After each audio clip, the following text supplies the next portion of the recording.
नमस्कार, मुद्दा देख रहे हैं आप। मैं हूं आपके साथ नेहा दुबे। प्रधानमंत्री नरेंद्र मोदी ने रविवार को राष्ट्र के नाम संदेश में 22 सितंबर से लागू हो रही जीएसटी की नई दरों को अगली पीढ़ी के सुधार बताया है। साथ ही साथ उन्होंने कहा कि सुधारों से आम जनता और व्यापारियों को फायदा होगा। पीएम मोदी ने कहा कि नई जीएसटी दरों के लागू होने से रोजमर्रा की जो वस्तुएं हैं और खाने पीने की चीजें सस्ती होंगी और गरीब, मध्यम वर्ग, युवा, किसान, महिलाएं और साथ ही साथ जिस तरह से व्यापारी हैं इससे सीधे लाभान्वित हो सकेंगे। प्रधानमंत्री नरेंद्र मोदी ने अपने भाषण में स्वदेशी उत्पादों को बढ़ावा देने पर जोर दिया। प्रधानमंत्री नरेंद्र मोदी ने कहा है कि विकसित भारत के लक्ष्य तक पहुंचने के लिए आत्मनिर्भर बनना आवश्यक है और इस जिम्मेदारी में एमएसएमई सेक्टर की अहम भूमिका है। साथ ही साथ आपको बता दें कि लघु उद्योगों को जीएसटी में मिली छूट से सीधा लाभ होगा। टैक्स का जो पैसा बचेगा वह बाजार में अन्य जगहों पर खर्च होगा। जैसे जैसे मांग बढ़ेगी, उत्पादन बढ़ेगा और छोटे उद्योग सहायक इकाइयों के रूप में अपनी भूमिका को और मजबूत करेंगे। वहीं जीएसटी में बदलाव से भाजपा को उम्मीद है कि दूर जाते मध्यम वर्गीय वोटर दोबारा से उनके साथ नजदीक हो जाएंगे। उधर जीएसटी पर सियासत तेज हो गई है। कांग्रेस के बाद अब पश्चिम बंगाल की मुख्यमंत्री ममता बनर्जी, कई नेताओं ने इस पर प्रतिक्रिया दी है। सीएम ममता बनर्जी ने पीएम मोदी के द्वारा जीएसटी सुधार को बजट उत्सव पर श्रेय लेने का आरोप लगाया है। उन्होंने कहा है कि ये कदम राज्य सरकारों की पहल पर उठाया गया है, लेकिन अब केंद्र इसे अपनी उपलब्धि के रूप में पेश कर रहा है। कांग्रेस ने भी पीएम मोदी पर जीएसटी दरों में कटौती का पूरा श्रेय लेने का आरोप लगाया है। आम आदमी पार्टी के सांसद संजय सिंह ने केंद्र सरकार पर निशाना साधा। संजय सिंह ने कहा कि जनता से करोड़ों रुपए टैक्स के नाम पर वसूले गए। सवाल यह है कि अगर आज टैक्स घटाना जरूरी था तो फिर 8 साल तक लोगों पर टैक्स का बोझ क्यों डाला गया। आज हम जीएसटी पर मोदी सरकार पर लगे तमाम आरोपों को समझने की कोशिश करेंगे और ये भी समझेंगे कि जीएसटी से अर्थव्यवस्था और जनता को क्या फायदा होगा।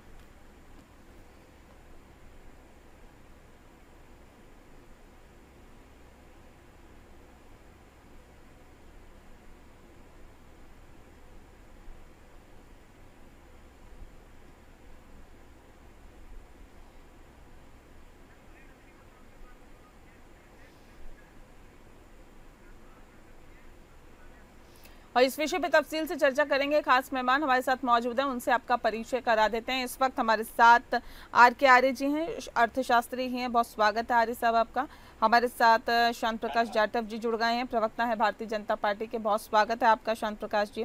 और सुनील अत्री जी हमारे साथ हैं, जो कि नेता हैं कांग्रेस पार्टी के। सुनील जी आपका भी बहुत बहुत स्वागत है।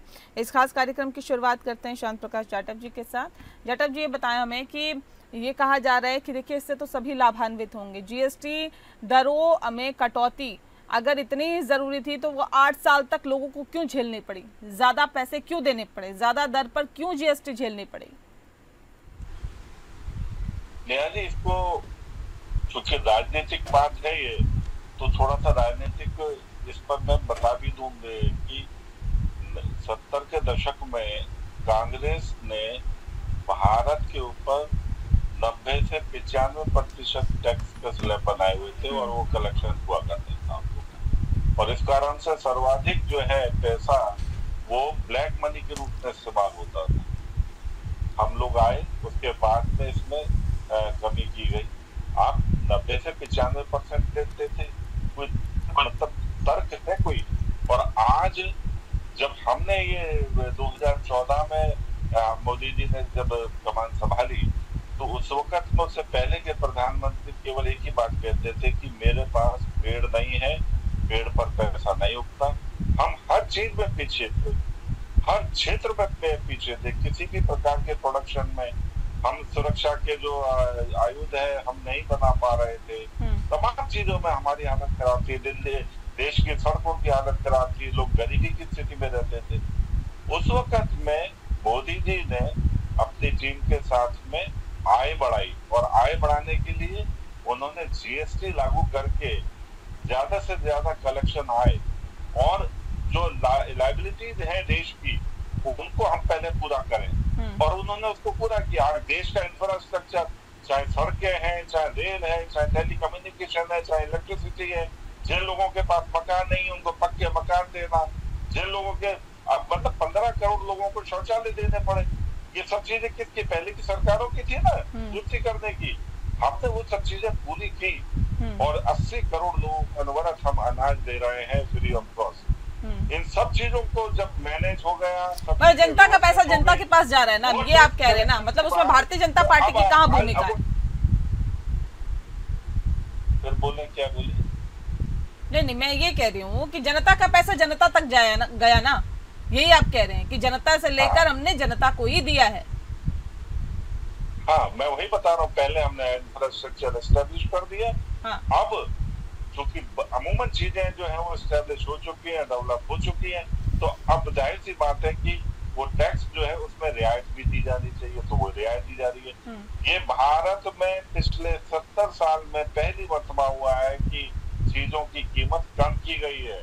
हमेशा हमने देश में चीजों की कीमतें जो है बढ़ती हुई देखी, मगर ये अपने आप में एक खूबसूरती है देश की लोकतांत्रिक व्यवस्था की। मोदी जी ने जो टैक्सेशन जो सिस्टम बनाया हुआ उसकी खूबसूरती है कि आज हम जो लाभ है वो जनता को सीधे तौर पर दे पा रहे हैं। और ये जो कम करने के बाद में जो जब टैक्स कलेक्शन जो है, जो जीएसटी कम करने के बाद में मैं ये मान करके चलता हूँ कि लोगों की खरीद बढ़ेगी और ज्यादा से ज्यादा लोग जो है मार्केट में खरीदी करेंगे, जिससे उद्योग में और बढ़ोतरी होगी। ठीक है, इसमें इसको बढ़ाने इसके पीछे एक और कारण।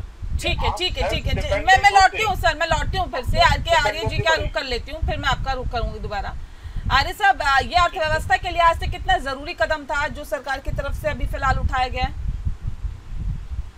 देखिए, अर्थव्यवस्था के हिसाब से ये है कि पहले तो ये था कि जीएसटी का इच्छा ये थी कि इन्वेस्टमेंट बढ़ानी है, पब्लिक इन्वेस्टमेंट। जो आज की रोड्स और रेलवेज और ये आप देख रहे हो, ये इन्हीं 55 लाख करोड़ ये है और 30 लाख करोड़ के आसपास एक्साइज से है, तो ये 100 लाख करोड़ हो जाता है लगभग। तो वो जो इंफ्रास्ट्रक्चर है वो बन गया। अब ये जो चीज है, जो लोग तंगी में रहे हैं, क्या उनको अब रिलीफ कुछ फायदा करेगा? जो लोग अनएम्प्लॉयड हो गए, जो एमएसएमईज बंद हो गई डीमोनेटाइजेशन की वजह से, या जीएसटी इतना कॉम्प्लिकेटेड था, क्योंकि कॉर्पोरेट सेक्टर्स जो है वो लार्ज स्केल पर प्रोडक्शन करते हैं, उनको तो कीमत कम कर सकते हैं वो, परंतु जो छोटे उद्योग है जैसे फुटवियर है या टेक्सटाइल है या फूड प्रोसेसिंग ऑर्गेनाइजेशंस है या आपके टॉयलेटरीज है, ये जो सामान है इसके ऊपर अगर जिन्होंने 12% का टैक्स दिया है और वो उससे वांछित हुए हैं, तो क्या अब वो हो पाएगा? और जिन लोगों ने मेडिक्लेम अब इतना 18% दिया है और जो इंश्योरेंस पॉलिसी के ऊपर है और वो अपनी सेविंग नहीं कर पाए, तो अब उसका रिलीफ तो है नहीं। तो ये दो चीजें जो है अलग अलग टाइम की हैं। जैसे कि पहले वाले वक्ता ये कह रहे हैं कि हमने बहुत सुंदर सड़कें बना दी हैं, रेलवे बना दिए हैं, एयरपोर्ट्स बना दिए हैं। जरूरी बात है, जब इतना टैक्स आप ले रहे हो तो उससे बनेगा ही बनेगा। अब जब आपने इतना पैसा ले लिया पब्लिक से और अब आप कहते हो कि अब इंफ्रास्ट्रक्चर बंद हो जाएगा, तो इंफ्रास्ट्रक्चर कहाँ पे बंद हो जाएगा? अब रोड्स क्या चाहिए नहीं है बनने? स्टेट्स की रोड्स की हालत कोई ठीक थोड़ी ना है। अब स्टेट्स का रिवेन्यू घटेगा इससे। तो मेरे ख्याल से दो चीजें अलग अलग है। इससे ना तो कोई फायदा ना कोई नुकसान कंपेयर किया जा सकता है कि अब कंज्यूमर को रिलीफ मिलेगा, क्योंकि long live the king is dead. हम राजा तो मर चुका है, पर अब हम उसके लिए प्रार्थना कर रहे हैं, long live the king is dead. अब जिन्होंने कंजम्पशन के चक्कर में जो बच्चों की फीस नहीं दे पाए या जो मेडिकल का उपचार नहीं ले पाए, वो अब जिंदा ही नहीं है, तो अब उनको आप रिलीफ दे रहे हो, मेडिकल एम दे रहे हो या ये दे रहे हो।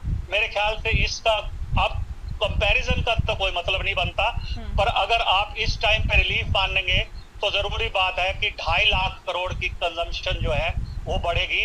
2.5 लाख करोड़ के आसपास की कंजम्पशन बढ़ेगी, जिससे जीडीपी बढ़ेगा।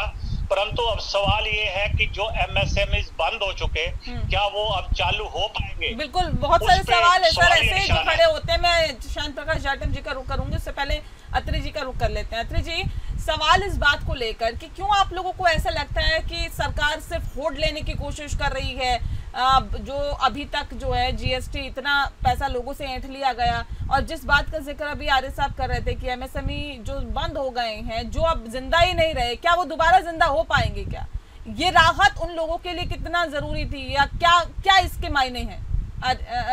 अत्री जी, कि मोदी जी जब से आए हैं, आप उठा करके देख लीजिए कि मोदी जी का कोई, आपको उनकी कोई आलोचना करने की जरूरत नहीं है, कोई बुराई करने की जरूरत नहीं है। सिर्फ उनके पुराने वीडियो उठा करके आप व्हाट्सएप पे या कहीं भी डाल दीजिए, आप देखिए, खुद को शर्म आ जाएगी। मोदी जी इतने, मतलब हिंदुस्तान का अगर इतिहास आकलन करेगा। हेलो जी जी, सुन पा रहे हैं, सुन पा रहे हैं, सुन रहे हैं सर। मोदी जी का जिस टाइम आकलन किया जाएगा इतिहास में, तो सबसे नालायक और घटिया प्रधानमंत्री के रूप में किया जाएगा। मैं बड़ा क्लियर वर्ड में कह रहा हूँ, और कोई कुछ मेरे पर एक्शन लेना चाहे ले सकता है, मैं उसके लिए परवाह नहीं। बीच में कोई बोलेगा नहीं, क्योंकि दूसरे बोलेंगे, मैं नहीं बोलूंगा। दूसरा, इन्होंने ये कहते हैं 18 घंटे, अरे भैया तुम आराम से 6 घंटे भी काम कर लो देश के लिए, तो बहुत बड़ी उपलब्धि होगी। इनकी जो मोदी जी के जो भी मंत्री हैं, उनकी घोषणा तो ये करते हैं, घोषणा मंत्री ये बन गए। ये अगर आज की तारीख में कोई जो हैंडपंप लगा उसका भी उद्घाटन करने पहुंच जाते हैं। अरे मास्टर स्ट्रोक, क्या मास्टर स्ट्रोक है यार तुम्हारा? तुम्हारी पूरे विश्व में 2 धेले की इज्जत नहीं रही, 2 कौड़ी की, मतलब कौड़ी।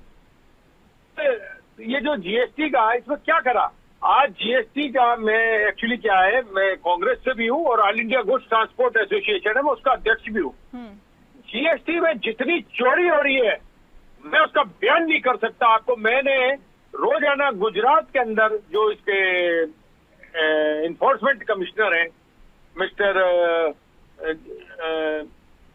है मेरे पास उनका नंबर भी है, वहां पर भी राजस्थान के अंदर जो सेंट्रल जीएसटी के या कमिश्नर, उसके इनका नंबर देता हूं, जिसमें नकली दवाइयां 50,000 करोड़ रुपए का दिल्ली में नकली दवाई का व्यापार है।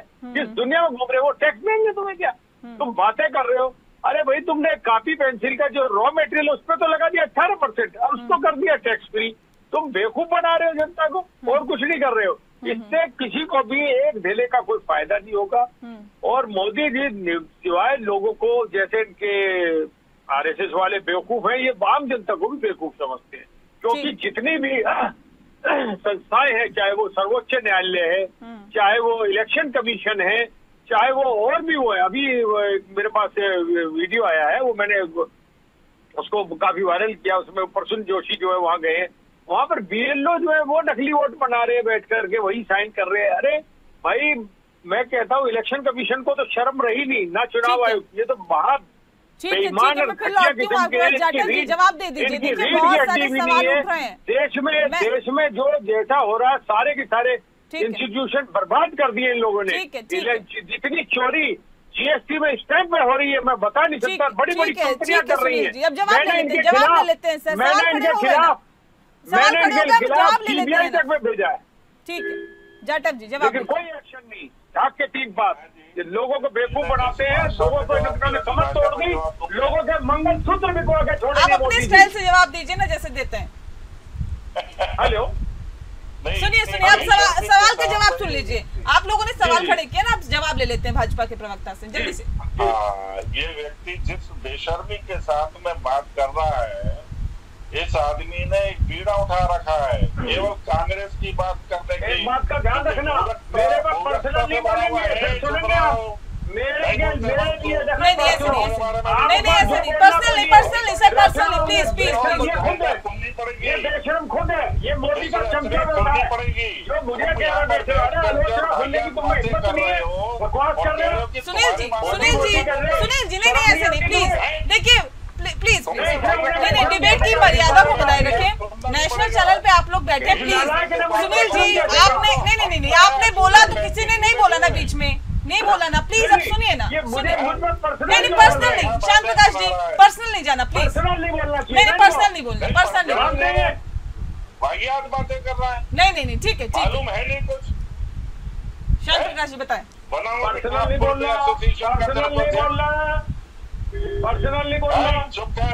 नहीं, शांत प्रकाश जी प्लीज भाषा की मर्यादा को बनाए रखें, प्लीज। नहीं, इस तरह से नहीं। नहीं तो आपने इसको एक बात नहीं टोका। नहीं, इन्होंने बात रखी, आप अपनी बात रखिए ना प्लीज। देखो कौन सी भाषा को ये इस्तेमाल कर रहा है व्यक्ति। देखिए मैं बताया कि जीएसटी कलेक्शन इससे पहले 2013-14 से पहले देश में जो टैक्स कलेक्शन था कुछ भी नहीं था, है मुश्किल से 3 करोड़ लोग जो है ना वो इनकम टैक्स, वो 1.5 करोड़ लोग इनकम टैक्स भरा करते थे। आज हम लोग जिस तरीके से हमने व्यवस्थाएं बनाई है, कितना अच्छा टैक्स, इनकम टैक्स का कलेक्शन हो रहा है, कितना बेहतरीन तरीके से उस पैसे का सदुपयोग हो रहा है, लोगों को उसका लाभ दिया जा रहा है, ये लोगों को हजम नहीं हो रहा।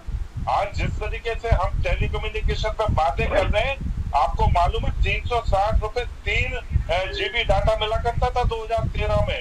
उस वक्त में हम मेल करने में खर्च कर देते थे, और आज हम आपस में बात कर पा रहे हैं फ्री, ये क्या नाम है, अनलिमिटेड जो है ना ये डाटा जो है हमें मिल रहा है। ये वही लोग हैं जो किसी वक्त में डिजिटल ट्रांजैक्शन को लेकर के उत्पाद मचा देते कि आज पूरी दुनिया में सबसे ज्यादा जीएसटी ये डिजिटल ट्रांजैक्शन जो है हम लोग देख रहे हैं। मेरे अभी एक परिचित अमेरिका से आए, उन्होंने कहा कि यहाँ तो बहुत बढ़िया सिस्टम है, यहाँ तो सब्जी वाले को 5 रुपए का पेमेंट किया जा रहा है यूपीआई से। तो वो लोग जो अमेरिका में रह रहे हैं उन लोगों के लिए अपने आप एक बहुत बड़ी चीज है, वो लोग इस चीज को चाह रहे हैं। और आप क्या बात कर रहे हो, आपके एक पीछे ने क्या कहा कि ये डिजिटल ट्रांजैक्शन नहीं हो पाया, मगर आज भारत ने डिजिटल ट्रांजैक्शन के क्षेत्र में जिस तरीके से पूरी दुनिया में अपना एक पहचान बनाई है, वो अपने में अवसरमंदी है। और साथ ही साथ जहाँ आप किसी वक्त में आयुधों को लेकर के हमारे पास में हमारे जो सैनिक उनके पास में बुलेट प्रूफ जैकेटें तक नहीं थी, आज हम इतने बेहतरीन आयुध बना पाए हैं कि हमने अभी पाकिस्तान को नाको चने चबाए। हमने पाकिस्तान के जो एयरबेस है उनको जिस तरीके से ध्वस्त किया, जिसमें अमेरिका के परमाणु अस्त्र रखे हुए थे।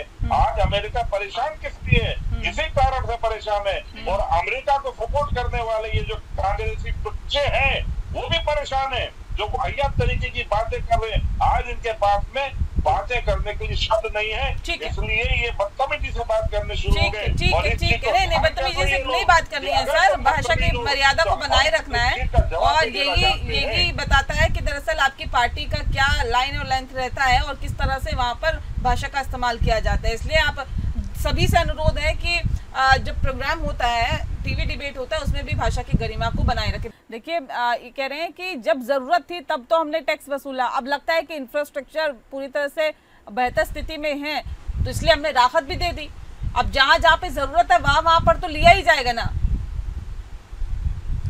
नहीं, मैं तो कह तो रहा हूँ कि ये कंजम्पशन को रिड्यूस करके तो इकोनॉमी का जो साइज है वो कम हो गया, क्योंकि जो ग्रोथ रेट 7.5% आनी चाहिए थी वो 6% के आसपास आ रही है, तो कंजम्पशन में ही इजाफा नहीं हुआ। तो अब इंफ्रास्ट्रक्चर बन चुका। अब सवाल ये है कि क्या ये इंफ्रास्ट्रक्चर एसयूवी गाड़ियों के लिए है कि वो स्पीड से नोएडा एक्सप्रेसवे पे और दूसरे जो एक्सप्रेसवे बने हैं उस पे जाती रहे, या इस पे माल ढुलाई भी होनी है।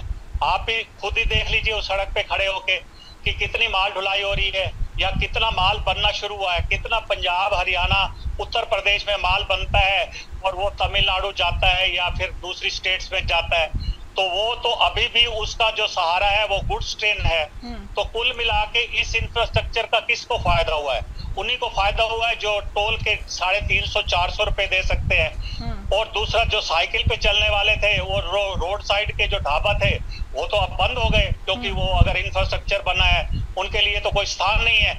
अब इसीलिए कल एक रिपोर्ट थी जो सोम शास्त्री हैं, एग्रीकल्चर के मिनिस्टर रहे हैं, उन्होंने ये कहा है कि रूरल एजुकेशन, रूरल सेक्टर तो बिल्कुल चौपट हो चुका है। वो खुद भी एक बीजेपी या जनता पार्टी के हैं, वो ये कहते हैं कि रूरल एजुकेशन तो रही नहीं। स्वाभाविक बात है, क्योंकि आप स्टेट्स को तो स्ट्रेंथन कर ही नहीं रहे। स्टेट्स का तो रिवेन्यू का कोई ख्याल ही नहीं है उनको कितना मिलता है। सिर्फ 41% जो डिवोल्यूशन होता है उसके अलावा तो उनको कुछ मिलता नहीं है।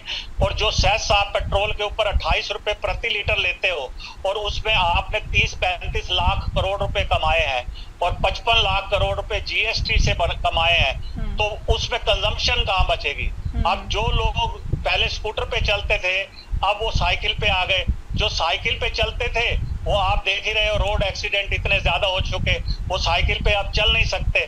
तो कुल मिलाकर अगर आप लोगों की हालत देखेंगे पिछले 2014 से लेकर अब तक वो बद से बदतर हो गई है। और जो सरकार ने चमकाया है वो मेरे ख्याल से तो किसी के यूज का नहीं है। कॉर्पोरेट टैक्सेस को आपने 11 लाख करोड़ का अभी तक बेनिफिट ले चुके हैं। वो 2020 से आपने टैक्स रिबेट दिया था 30% से 22.5%, और जो नई बननी थी उनको 15%। वो 11 लाख करोड़ की कैश पर बैठे हैं, वो एक्सपेंशन क्यों नहीं करे? एक्सपेंशन का मतलब ये है कि जो मिडिल सेक्टर है, मिडिल इनकम ग्रुप है, वो फैलना ही बंद हो गया। वो 33 करोड़ से 25 करोड़ रुपए 25 करोड़ आ गए। वो अब मकान नहीं बना पा रहे, ना छोटी बड़ी गाड़ियां ले पा रहे हैं। जो सुपर रिच है वो आपके एसयूवी लेते हैं, उनके ऊपर आप 40% टैक्स लगाओ, और जो शराब है उसके ऊपर चाहे आप 100% टैक्स लगाओ। तो कहने का मतलब ये है कि सिलेक्टिवली आपने कम्युनिटीज को दो भागों में बांट दिया है। एक तो मरने के लिए छोड़ दिए और एक उछलने के लिए छोड़ दिए। मैं एज एन इकोनॉमिस्ट भी बता रहा हूँ और अपने विवेक से भी बता रहा हूँ। एक कम्युनिटी ऐसी है जो मरने के लिए छोड़ दी है, और एक ऐसी है जो उछलने के लिए छोड़ दी है। उछलने में ये सारे मिनिस्टर्स ही आते हैं, ब्यूरोक्रेट्स ही आते हैं, आईएएस ऑफिसर, आईएफएस ऑफिसर है। चलिए, रिश्वत का दरवाजा अब आईएएस आईआरएस का बंद हो गया, परंतु इनकी ऐश जो है वो थोड़ी ना बंद हो गई है। तो कुल मिलाकर देश की तरक्की जो है वो रूरल एजुकेशन के ऊपर डिपेंड करती है, वो किसानों के ऊपर डिपेंड करती है, जो यंगस्टर्स हैं उनकी एम्प्लॉयमेंट के ऊपर डिपेंड करती है। उसके ऊपर तो रिकॉर्ड जो है वो खराब है। इसीलिए जीएसटी आप कम करो या ज्यादा करो, long live the king. Sunil ji, देखिए जीएसटी को लेकर इस मसले को तो विपक्ष को पहले भी उठाना चाहिए था ना। हालांकि आप लोगों ने कई बार इस मसले को संसद में भी उठाया, लेकिन उस पुरजोर तरीके से उठाया जिस तरीके से उठाना चाहिए था। जनता पर सीधे तौर पर इसका भार पड़ रहा था, लेकिन विपक्ष कहाँ था? हेलो जी सुनील जी, आवाज आ रही है आपको? विपक्ष तो वही था, लेकिन संसद में जो है विपक्ष की आवाज कहाँ सुनाई जा रही है? आपको सब मालूम है।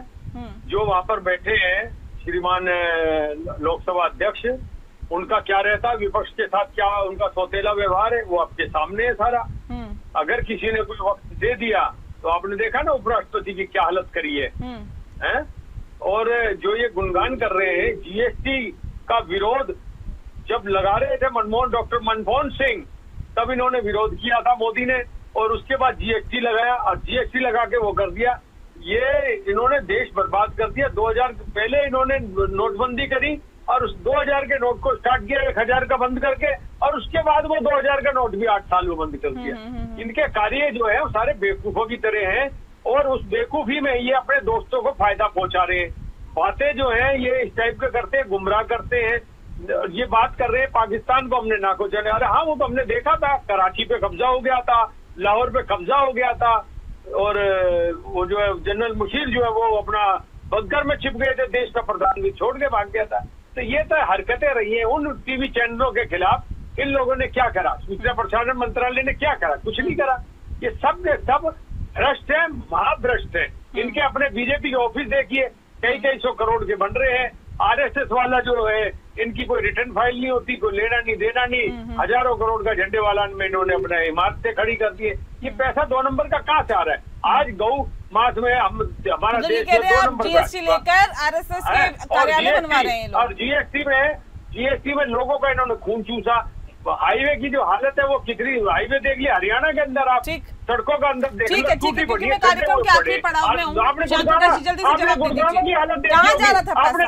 कहाँ जा रहा था पैसा? इतना जीएसटी लिया लोगों से, इतना उन्हें चूसा गया, कहाँ गया था? झंडे वाला में कार्यालय बन रहा था कह रहे हैं। नेहा जी, जो लोग इनके समय में कच्चे घरों में रहने के लिए मजबूर थे, हमने उन्हें पक्के घर दिए, लाइट के साथ दिए, शौचालय दिए, जिसके लिए महिलाएं जो है ना शाम तक इंतजार किया करती थी 6 बजे तक। 15 करोड़ शौचालय दिए, 80 करोड़ लोगों को अनवरत अनाज दे रहे फ्री ऑफ कॉस्ट। इनफैक्ट क्या कि हमने जो काम किए वो इनको झेले नहीं जा रहे। आयुष्मान कार्ड दिए जा रहे हैं, जैसे करोड़ों लोग जो है अपना इलाज फ्री ऑफ कॉस्ट करवा पा रहे हैं। इतनी बेहतरीन सुविधाएं जो जनमानस को दी जानी चाहिए थी वो दी है हमने। किसान निधि 13 करोड़ से ज्यादा लोगों को हम दे रहे हैं। तो इनफैक्ट ये परेशान है इस चीज को लेकर के, और केवल वाहियात बातें। इन्होंने कोई ऐसी स्कीम नहीं बताई जो इनके समय में इन्होंने घोषित की, मगर ये कभी भी इन्होंने कोशिश नहीं की कि उसके लिए फंड जनरेट कैसे करें।